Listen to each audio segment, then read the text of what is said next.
حضرت ابو ہریرہ رضی اللہ تعالی عنہ سے روایت ہے کہ حضور خاتم الانبیاء صلی اللہ علیہ وآلہ وسلم فرماتے ہیں کہ جب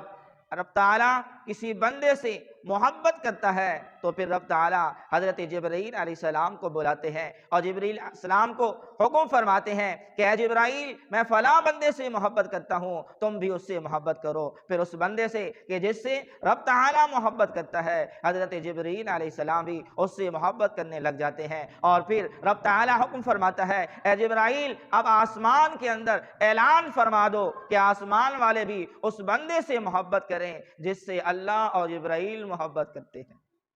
پھر کیا ہوتا ہے کہ تمام آسمان والے بھی اس اللہ کے بندے سے محبت کرنے لگ جاتے ہیں، اور پھر وہ وقت آ جاتا ہے کہ رب تعالیٰ اس ولی کامل کی اور اس اپنے مقبول بندے کی محبت جو ہے وہ دنیا والے لوگوں کے درمیان رکھ دیتا ہے، اور ان کے دلوں میں اس ولی کی محبت ڈال دیتا ہے، اور پھر